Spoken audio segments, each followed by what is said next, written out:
Hello dear student, आपका English unit classes में स्वागत है। जैसा कि आप पिछले वीडियो में अप्रोच के फर्स्ट चैप्टर द एजेंटेड पूल को कंप्लीट कर चुके हैं, उसके शॉर्ट आंसर उसके लॉन्ग आंसर के बारे में भी आपको बता दिया गया है। आशा करते हैं कि आप लोगों ने अब फेयर कॉपी करके उन्हें लर्न भी कर लिया होगा। तो आज के वीडियो में हम बात करेंगे द अप्रोच के दूसरे chapter the a letter to God, यानी ए लेटर टू गॉड यानी कि एक भगवान के लिए पत्र। तो इस पार्ट को प्रारंभ करने से पहले मैं आपको बता दूं कि आपको इस अप्रोच के किताब से ही आपको मीनिंग्स लर्न करनी है दूसरे चैप्टर की, और उनके सिनोनिम्स भी आपको लर्न करने हैं। ये आप लोग भी जानते हैं कि आपसे पूछाई नहीं हो पाएगी, ना आप सामने हैं तो आपको किसी प्रकार का भय भी नहीं होगा। लेकिन हम आपसे उम्मीद करते हैं कि आप अपने साथ धोखा नहीं करेंगे, ना ही हमारे साथ। तो आप अपने साथ धोखा ना करें और जितना आपको होमवर्क दिया जाए उसे अच्छी तरीके से कंप्लीट करते जाएं। तो जब भी आप इस वीडियो को देखें, इस वीडियो को देखने के बाद पोज कर दें, रोक लें और सबसे पहले आप मीनिंगों को लर्न करें। इसके बाद इस वीडियो को देखें ताकि आपको इस कहानी को समझने में सरलता होगी, क्योंकि जब तक आपका वर्ड पावर अच्छा नहीं होगा तब तक आपको लेसन को अच्छी तरीके से समझने में बहुत सारी दिक्कतें उठानी पड़ सकती हैं। तो चलिए इस वीडियो को हम स्टार्ट करते हैं। ए लेटर टू गॉड यानी कि एक पत्र किसके लिए? भगवान के लिए। तो ये एक पत्र भगवान के लिए, थोड़ी मैं संक्षिप्त में आपको कहानी बता दूं ताकि आपको इस पाठ को समझने में सरलता हो जाए। तो ये कहानी इस तरीके से है कि एक किसान होता है जो पहाड़ी पर बिल्कुल अकेला एकांत पहाड़ी में उसका घर होता है, और वो फसल यानी कि किसान करते हुए फसल उगाता है। और फसल उगाने के लिए वो खेतों को अच्छी तरीके से जोतता बखरता और बीज बोता है, लेकिन बारिश उतनी अच्छी नहीं हो पाती है, जिसके कारण उसकी फसल सूखने लगती है। और वो उम्मीद करता है कि बारिश होगी, तो बारिश तो होती है उम्मीद के अनुसार, लेकिन जब बारिश होती है तो उसके साथ ओले वगैरह भी आते हैं। तो जब ओले वगैरह आते हैं तो उसकी फसल पूरी तरीके से नष्ट हो जाती है और उसे किसी प्रकार की सहायता की कोई उम्मीद दिखाई नहीं देती। उसे केवल एक ही आशा दिखाई देती है कि शायद अब उसे कहाँ से मदद मिलेगी, भगवान से। और वो उसकी भगवान में आस्था इतनी अटूट थी, इसलिए वो बिना कोई देरी किए हुए पोस्ट ऑफिस निकल जाता है और भगवान के लिए एक पत्र लिख देता है। उस पत्र में वो भगवान से 100 सिक्के मांगता है, लेकिन उसके पास केवल 70 सिक्के ही पहुंचते हैं। तो वो 30 सिक्कों का दोषारोपण पोस्ट ऑफिस के कर्मचारियों को लगा देता है। तो इस कहानी के पढ़ने के बाद हमको पता चलेगा कि वो 100 सिक्के के लिए जो उसने पत्र लिखा था, जिसका नाम लैंचो था, उस किसान का नाम क्या था? लैंको। तो लैंको ने जिसके लिए ये पत्र भेजा था, तो वो पत्र कहाँ पहुंचता है और आखिरकार वो 70 सिक्के आते कहाँ से हैं, 30 सिक्के कहाँ जाते हैं, आते हैं या नहीं आते हैं? तो ये सब हमें, इन सारे प्रश्नों के जवाब हमें इस कहानी में ही मिलेंगे।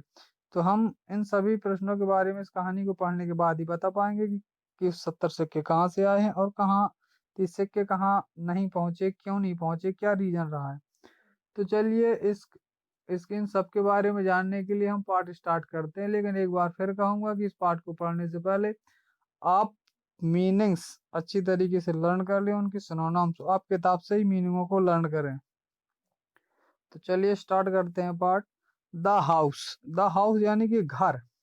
द ओनली वन, केवल एक। इन द एंटायर वैली माने पूरी घाटी में, यानी कि पूरी घाटी में केवल एक ही मकान था। हाउस घर यानी कि मकान था, पूरी घाटी में लेकर कहता है।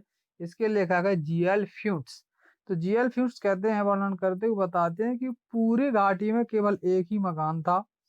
सट on the crest of low hill, sat जो कि स्थापित था, ऑन द क्रेस्ट माने चोटी, ऑफ लो हिल माने मध्य पहाड़ी, यानी चोटी और मध्य पहाड़ी के बीच में क्या था? वो घर स्थापित था। फ्रॉम हिज हाइट, फ्रॉम माने से, हिज हाइट माने इसकी, इसकी ऊंचाई से, किसकी ऊंचाई से? मकान यानी घर, घर जिस ऊंचाई पर स्थित था, तो लेखक कह रहा उसकी ऊंचाई से वन, कोई भी, यानी कोई भी व्यक्ति, वन माने एक या कोई भी व्यक्ति, कुड सी देख सकता था रिवर माने नदियों को, एंड द फील्ड माने मैदानों को, अर्थात खेतों खेतों को, ऑफ राइप क्रॉन माने पके हुए फसल के, यानी कि इसकी ऊंचाई से नदियों को और पके हुए खेतों को क्या कर सकता था? देख मतलब पकी हुई खेत की फसलों को क्या कर सकता था, देख सकता था। क्रॉन माने फसल। डॉटेड जो कि लदी हुई थी, है ना, फसल जो कि लदी हुई थी विद द फ्लावर्स माने काहे से, फूलों से।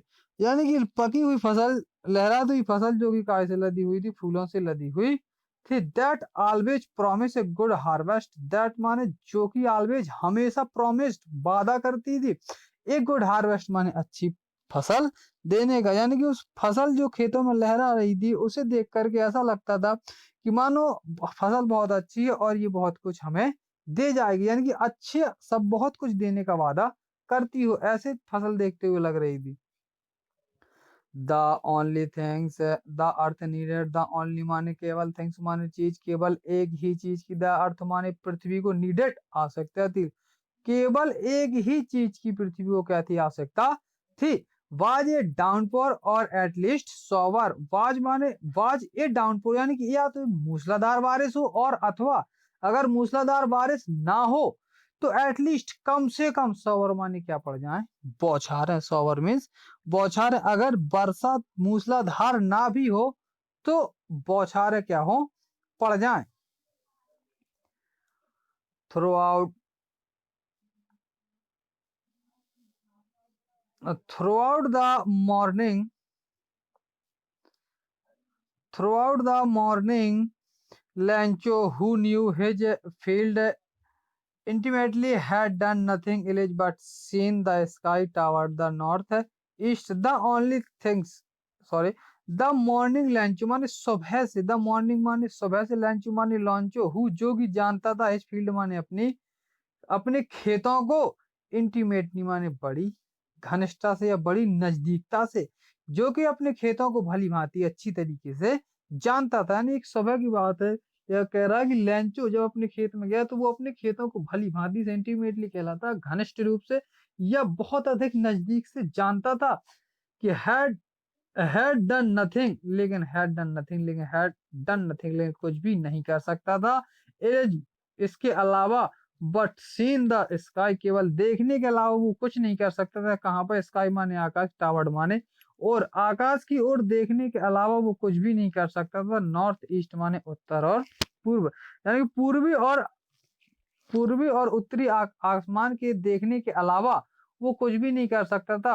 और वो अपने खेतों को अच्छी तरीके से जानता था कि उसके खेतों को काय की आवश्यकता है, बारिश की आवश्यकता है, लेकिन जानते हुए भी वो कुछ नहीं कर सकता था, केवल उत्तरी और पूर्वी आकाश की तरफ देखने के अलावा। तो पहला पैसेज कंप्लीट हो गया है, आप लोगों को अच्छी तरीके से समझ में आया होगा। तो चलिए दूसरे पैसेज पर बढ़ते हैं। ना we are really going to get some water, now अब वी आर रैली, हम वास्तव में गोइंग जा रहे हैं, टू गेट पाने के लिए, सम वाटर माने पानी, वुमेन्स माने औरत, यानी कि लैंचो ने अपनी पत्नी यानी कि औरत से कहा कि अब हम कुछ पानी प्राप्त करने वाले हैं या अब थोड़ी बहुत बारिश होगी। द वुमेन, तो औरत कहती है, हु वाज प्रिपरेइंग, सुपर रिप्लाइड। देखिए हु माने जो कि वाज प्रिपरेइंग तैयार कर रही थी, सुपर माने कहलाता दोपहर का भोजन, है ना, कि औरत जो दोपहर का भोजन बना रही थी, रिप्लाइड जवाब देती है, यस हाँ, गॉड्स बिलिंग, गॉड्स माने भगवान की, बिलिंग मीन्स इच्छा, यदि भगवान की इच्छा हुई। तो जो औरत जो दोपहर का भोजन बना रही होती है उसने कहा कि हाँ, अगर भगवान की इच्छा हुई तो हमें पानी जरूर प्राप्त होगा, जरूर हम पानी प्राप्त करेंगे। The older boys they are working in the field, the older boys, जो ओल्डर मतलब वयस्क लड़के थे, ओल्डर यहाँ बूढ़े का मतलब है, जो वयस्क लड़के थे, वे आर वर्किंग, काम कर रहे थे, इन द फील्ड माने खेत में, है ना, जो वयस्क लड़का था या वयस्क लड़के थे वो खेतों में क्या कर रहे थे, काम कर रहे थे। वाइल, जबकि द स्मॉलर माने छोटे थे, वे आर प्लेइंग, खेल रहे थे, नियर द हाउस माने घर के पास में, जबकि जो छोटे लड़के थे, छोटा लड़का था वो घर के पास में क्या कर रहा था, खेल रहा था। Until the woman called to them all, until माने जब तक कि है, तुरंत ही the woman माने औरत ने, called बुलाया, to them all माने उन सभी को, तो औरत ने उन सभी को बुलाया, come for dinner, कम आ जाओ, for dinner माने रात्रि के भोजन के लिए, जो कि दोपहर में भोजन बना रही थी। जब कंप्लीट हो गया, भोजन तैयार हो गया, तो उसने उन्हें बुलाते हुए कहा कि रात्रि के भोजन के लिए सभी लोग आ जाइए। It was during the meal that it was during meal that, यानी कि इट वाज ड्यूरिंग के दौरान, द मील माने भोजन, भोजन के दौरान ही, यानी कि जब सभी लोग क्या कर रहे थे, भोजन कर रहे, तो भोजन के दौरान ही, जस्ट हैज जैसा, बिल्कुल, लेंचो हैड प्रोडक्ट जैसा कि लेंचो ने भविष्यवाणी की थी, लेंचो हैड प्रोडक्ट जैसा कि लेंचो ने क्या की थी, भविष्यवाणी की थी। प्रोडक्ट कहलाता भविष्यवाणी करना। बिग ड्रॉप्स ऑफ रेन बेगन टू फॉल, बिग ड्रॉप्स माने बड़ी बड़ी बूंदें, बेगन माने प्रारंभ हो गई, टू फॉल माने गिरना, इन द, हाँ फॉल सॉरी, तो बड़ी बड़ी बूंदें आसमान से गिरना प्रारंभ हो गई। इन द नॉर्थ ईस्ट माने उत्तर पूर्व, जैसे ह्यूज माने विशाल, बड़े बड़े माउंटेन माने पर्वतों के समान, ऑफ क्लाउड्स माने बादल, कुड बी सीन दिखाई दे रहे थे, अप्रोचिंग मीन्स आते हुए। तो उत्तर पूर्वी तरफ से, उत्तर पूर्वी दिशाओं की तरफ से पहाड़ों की तरह बड़े बड़े बादल दिखाई आते हुए दिखाई दे रहे थे। The air was fresh and sweet, the air माने हवा, वाज माने थी, फ्रेश माने एकदम ताजी, एंड स्वीट माने मीठी। तो हवा कभी मीठी होती नहीं है, तो इसका मतलब ये है कि स्वीट यानी कि सुहावनी, है ना, हवा बहुत ही ताजी और सुहावनी प्रतीत हो रही थी। The man went out for no other reason than to have the pleasure of feeling the rain his body, and when he returned he exclaimed। तो देखिए, द मैन आदमी went out बाहर गया, for no other reason किसी दूसरे कारण से नहीं, ले कहता कि तो जो व्यक्ति था, जो लैंको था, वो बाहर गया, तो कोई इसका बाहर जाने का कोई दूसरा का रीजन नहीं था, कोई दूसरा कारण नहीं था। देन बल्कि टू हैव द प्लीजर प्रसन्नता को, ऑफ फीलिंग माने महसूस करने के लिए, द रैन माने बारिश की, यानी कि बारिश की प्रसन्नता को महसूस करने के लिए, हिज बॉडी माने अपने शरीर पर, तो बारिश की प्रसन्नता को अपने शरीर पर महसूस करने के लिए ही वो बाहर गया था, और कोई दूसरा रीजन नहीं था। And when he return he explained, and माने और, व्हेन ही रिटर्न जब वो लौटा, है ना, एंड व्हेन ही रिटर्न जब वो लौटा, तो ही एक्सप्लेन्ड, एक्सप्लेन्ड के लिए प्रयोग किया था, दुख के लिए भी, खुशी के लिए, उत्साह के लिए, इसके बाद जो भी लगा दिया, तो यहाँ तात्पर्य है खुशी से। तो रिटर्न टू ही एक्सप्लेन्ड यानी खुशी के साथ वह वापस लौटा। तो इस तरीके से आपका दूसरा पैसेज समाप्त हुआ, और उम्मीद करते हैं कि आपको अच्छी तरीके से समझ में आ रहा होगा। अगर नहीं आ रहा है तो आप डिस्कस कर सकते हैं। चलिए अब तीसरा पैसेज देखते हैं। These are not rain drops falling from the sky. लेखक कह रहा है कि वो व्यक्ति कह रहा है, लेखक बता रहा है कि लेंचो कह रहा है, जो किसान है, कि these are not rain drops, ये बारिश की बूंदे नहीं है, फॉलिंग जो गिर रही हैं, फ्रॉम द स्काई माने आकाश से, जो ये आकाश से गिर रही हैं, ये बारिश की बूंदे नहीं है। They are new coins, they are new coins बोल के वो कह रहा है कि ये क्या है, दे आर ये हैं, न्यू कॉइन्स माने नए सिक्के। लेकिन कह रहा है कि लंजो कह रहा है कि ये जो आकाश से बूंदे गिर रही हैं, ये बारिश की बूंदे नहीं है, बल्कि क्या बरस रहे हैं, सिक्के बरस रहे हैं। The big drops are 10 cent pieces and the little drops are 5। वो कह रहा है कि द बिग ड्रॉप्स जो बड़ी बड़ी बड़ी बूंदे हैं, वो कितने की है, 10 सिक्के के समान है। एंड माने और, the little one is are 5, और प्रत्येक छोटी बूंद कितने के समान है, 5 सिक्के के समान है। यानी कि बड़ी बूंद 10 के समान है और छोटी बूंद 5 के समान है। क्योंकि जब बारिश होगी तो बारिश से क्या होगी, फसल अच्छी होगी, फसल अच्छी होगी तो पैदावार ज्यादा होगी, जब पैदावार ज्यादा होगी तो उसे बेचने के लिए पर्याप्त अनाज मिलेगा, जब पर्याप्त अनाज मिलेगा तो उसके पास पैसा ज्यादा होगा। अगर बारिश नहीं होगी तो उसके पास ना तो अनाज होगा और ना ही कुछ बेच पाएगा, तो जब बेच नहीं पाएगा तो उसके पास पैसा भी नहीं आएगा। तो इसलिए कह रहा है कि जितनी बारिश अच्छी होगी उतने ही हमारे पास पैसा आएगा। तो इसलिए वो कह क्या है, उसने उपमा दे दी है कि ये बूंदे पानी की नहीं है, बल्कि क्या है, सिक्कों की हैं। ये जितनी अधिक बारिश होगी हमें उतना ही अनाज पैदा होगा और उतना ही हमें धन अर्जित होगा। इसलिए उसने उपमा की है कि बड़ी बूंदे 10 की हैं और छोटी बूंदे 5 की हैं। चलिए चौथा पैसेज देखते हैं। विथ ए सेटिस्फाइड एक्सप्रेशन माने, with A satisfied expression, expression यानी कि संतोषजनक या संतुष्ट तरीके से, ही regarded the field of ripe corn with its flower, है ना, ही रिगार्डेड वो उतरा, द फील्ड माने खेत में, ऑफ द राइप कॉर्न माने पकी हुई फसल की, तो वो बड़े संतोषजनक तरीके से पके हुए फसल के खेत में गया। क्रॉन विथ इट्स फ्लावर, जिस पर क्या लदे हुए थे, फूल लदे हुए थे। ऐसी फसल जिस पर क्या लहरा रहे थे, फूल। Draped in a cotton of rain, draped जो कि ढक गई थी, इन ए कॉटन माने एक चादर से, ऑफ रेन माने वर्षा की, जो कि पूरा खेत एक वर्षा रूपी चादर से क्या हो गया था, ढक गया था। यानी कि पूरे खेत में क्या दिखाई दे रहा था, पानी दिखाई दे रहा था, कि मानो किसी ने क्या कर दी, पानी की चादर खेत पर डाल दी हो, तो पूरा खेत पानी की चादर से ढक गया था। But suddenly a strong wind बेगन टू ब्लो, बट लेकिन लिखा कह रहा, बट सडनली लेकिन अचानक से, स्ट्रॉन्ग विंड माने एक जोरदार हवा, बेगन प्रारंभ हो गई, टू ब्लो माने बहना, लेकिन एक जोरदार हवा या तेज हवा बहना प्रारंभ हो गई। And along with the rain very, and माने अलोंग के दौरान, विद द रेन यानी बारिश के दौरान ही जोरदार हवा बहना प्रारंभ हो गई। वेरी लार्ज हेलस्टॉर्म, यानी कि वेरी लार्ज माने बहुत बड़े बड़े, हेलस्टॉर्म माने ओले, बेगन माने प्रारंभ हो गए, टू फॉल माने गिरना, और बड़े बड़े ओले गिरना भी प्रारंभ हो गए।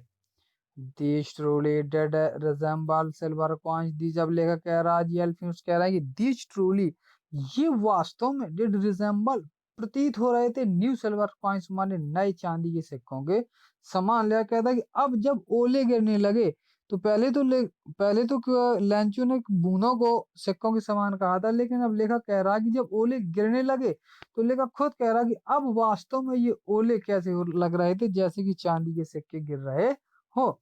The boys exposing themselves to the rain, the boys माने लड़कों ने, exposing माने खुला छोड़ दिया, themselves माने अपने आप को, to the rain माने बारिश में, और बच्चों ने यानी कि लैंगो के जो बच्चे थे, उन्होंने अपने आप को बारिश में खुला छोड़ दिया। Run out collect the frozen pearls, run out माने बाहर रन आउट यानी कि बाहर बारिश में, टू कलेक्ट एकत्रित करने के लिए, द फ्रोजन पियर्स माने चमकते हुए मोतियों को, यानी जमे हुए मोतियों को, यानी कि जमे हुए मोतियों को एकत्रित अर्थात ओलों को एकत्रित करने के लिए या बटोरने के लिए लैंचो के बच्चों ने अपने आप को खुला बारिश में क्या कर दिया, छोड़ दिया, अर्थात बारिश में वो भीग गए। It is really getting bad now, it is really, अब ये वास्तव में गेटिंग हो रहा था, बैड माने बुरा, अब वास्तव में ये क्या हो रहा था, बुरा हो रहा था। एक्समेट द मैन, यानी आ भरते हुए या दुखित होकर के, I hope it past quickly, मैं आशा करता हूं कि ये आसानी से गुजर जाए। It did not pass quickly for an hour, अब ले कहता कि इट डिड नॉट, तो लैंचो तो सोच रहा था कि ये ओले बड़े आसानी से जल्दी गुजर जाएं, लेकिन ले कहता है ऐसा हुआ नहीं। इट डिड नॉट पास, ये नहीं गुजरे क्विकली माने शीघ्रता, यानी कि ओले शीघ्रता से खत्म नहीं हुए। फॉर एन आवर्स माने लगा, फॉर एन आवर्स माने घंटों तक। द हेल रेंड, ओले गिरे बरसे, ऑन द हाउस माने घर पर, द गार्डन माने बगीचे में, द हिल साइड माने पहाड़ी की एक तरफ, एंड कॉर्नफील्ड माने फसल के खेतों में। लगातार ओले 1 घंटे तक घर, बगीचे और पकी हुई फसल के खेतों में 1 घंटे तक लगातार ओले बरसते ही रहे। ऑन द होल वैली, ओले कहता पूरी घाटी पर ओले बरसे 1 घंटे तक। द फील्ड वाज वाइट, जो खेत थे वो कैसे दिखाई दे रहे थे, द फील्ड खेत, वाज माने थे, वाइट माने सफेद, खेत एकदम सफेद यानी मैदान एकदम सफेद दिखाई दे रहा था। एज इफ, मानो की, एज इफ होता है मानो की, ये भी क्या है, कंजक्शन, एज इफ यानी कि मानो की कवर्ड, ले कह रहा मानो की, जिस मान लो कवर्ड जो ढक दिया गया हो, विद साल्ट माने नमक से, मानो कि ऐसा लग रहा था कि जैसे पूरे मैदान को नमक से क्या कर दिया हो, ढक दिया हो। Not a leaf रेमेन on the trees, not a leaf, not माने नहीं, ए लीफ माने एक पत्ती भी, रेमेन माने शेष बची थी, ऑन द ट्रीज माने पेड़ों पर एक पत्ती भी शेष बची हुई नहीं थी। The corn was totally destroy, the corn माने जो फसल थी, कॉर्न जो फसल थी, वाज टोटली पूरी तरीके से, डिस्ट्रॉय माने क्या हो गई थी, नष्ट हो गई थी। लेकिन कहता कि पूरी फसल नष्ट हो गई थी। The flowers were gone from the plants, the flowers यानी कि पौधे, वेयर गॉन जा चुके थे, झड़ चुके थे, फ्रॉम द प्लांट्स माने पौधों से फूल पूरी तरीके से झड़ चुके थे। Lencho soul was filled with the sadness, Lencho soul, Lencho की आत्मा वाज फिल्ड भर गई थी, विद द सैडनेस मान काहे से, दुख से, लैंचो की आत्मा पूरी तरीके से दुख से भर गई थी।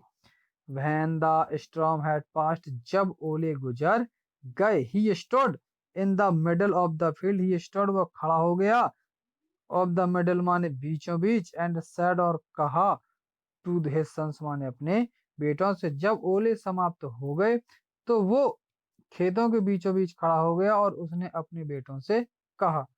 तो यहीं तक आज के वीडियो में हम 4 पैसेज ही कंप्लीट करेंगे और आशा करते हैं कि आप लोगों को अच्छी तरीके से समझ में आए होंगे। तो इस वीडियो को देखने के बाद जब आपको पार्ट अच्छी तरीके से समझ में आ जाए तो आज के वीडियो में हम कंप्रहेंशन करेंगे। पहली कंप्रहेंशन है, देखेंगे आप, read the following passage and answer the question given. तो द हाउस से लेकर के द ओनली डॉट डॉट दिया गया कम फॉर डिनर, यहाँ से यहाँ तक आपको सारे क्वेश्चनों के आंसर मिल जाएंगे। पहला क्वेश्चन है, write the name of the lesson from which the passage has been selected its author, यानी कि राइट द नेम, आपको नाम लिखना है और लेसन का नाम लिखना है जिससे ये पैसेज लिया गया है और उसके लेखक का नाम लिखना है। तो आप सभी को 9th में बहुत अच्छी तरीके से बताया गया कि इसे किस तरीके से देना। अगर आप भूल गए हैं तो मैं एक बार फिर से रिवाइज कर देता हूँ। अगर आप पैसेज लिखते हैं तो दिस लिखेंगे, this passage has been taken from the lesson, इसके बाद इन्वर्टेड कॉमा में पाठ का नाम और इसके बाद रिटन बाय, इसके बाद इन्वर्टेड कॉमा में लेखक का नाम। अगर आप लाइन लिखते हैं तो दीज लिखेंगे, दीज लाइंस के बाद लगाएंगे हैव बीन और पैसेज के बाद लगाएंगे हैज बीन। अगला क्वेश्चन देखिए, which house is the refer in these line, इन पंक्तियों में किस प्रकार के घर का वर्णन किया गया, आपको बताना कि घर की स्थिति क्या है, कैसा था घर। तीसरा क्वेश्चन है, where was the house situated, घर कहाँ स्थित था, ये भी आपको बताना है। What could you see from the house, आप इस घर की ऊंचाई से क्या क्या देख सकते थे, ये भी आपको बताना कि इस घर की ऊंचाई से आप क्या क्या देख सकते हैं। What do the word entire and crest mean, आपको entire and crest दोनों का synonyms लिखना है। What do the word entire and crest, यानी कि entire का और crest का आपको synonyms लिखना है। तो आपको इसी पैसेज में मिल जाएंगे कि इनका पहले आपको मीनिंग्स, मैंने पहले ही कहा था कि आपको मीनिंग्स लर्न करनी होगी। मीनिंग्स लर्न करने के बाद उनके सिनोनिम्स लर्न करेंगे। जब आप सिनोनिम्स लर्न कर लेंगे तभी आप इनके सिनोनिम्स लिख पाएंगे। तो आज का वीडियो यहीं तक। आशा करते हैं कि आप लोगों को अच्छी तरीके से समझ में आया होगा। मैं छात्रों को बताना चाहूंगा कि कोई छात्र लापरवाही कर रहे हैं तो लापरवाही ना करें। जितना आपको कहा जाए ग्रुप में अपडेट करने के लिए फोटोज की अपडेट करते रहें। जितना आपको पढ़ाया जाए उसको फेयर करके क्रम बाय क्रम से फोटो को अपलोड करते रहें ताकि हमें पता चलता रहे कि आप लोग पढ़ रहे हैं या नहीं पढ़ रहे हैं। ना तो आप वीडियो को अच्छी तरीके से देखते हैं, किसी वीडियो को 20 बच्चा देखता है, किसी को 30 बच्चा देखता है। आप लोग 57 से 60 65 तक होंगे जो ग्रुप में, लेकिन सभी लोग वीडियो को अच्छी तरीके से नहीं देखते हैं, लापरवाही कर रहे हैं। इसका मतलब है कि आप अपने ही साथ धोखा देख कर रहे हैं। तो ये सब हरकतें आप ना करें, समझदार हैं। केवल उसी चीज को मान्यता ना दें जो स्कूल में हम करने पर मजबूर होते हैं। आप अभी एकदम स्वतंत्र हैं पढ़ने के लिए, हर चीज करने के लिए। तो आप अपने इस स्वतंत्रता का गलत फायदा ना उठाएं। अच्छी तरीके से पढ़ाई करें और जितना आपको कहा जाए उतना काम कंप्लीट करते रहें। और जब भी आप नोटबुक की फोटोकॉपी करें तो उसी पेज के ऊपर हल्का सा अपना नाम डाल दें ताकि हमें मालूम चलता रहे कि किस लड़के ने अपडेट किया किसने नहीं किया। चलिए, धन्यवाद।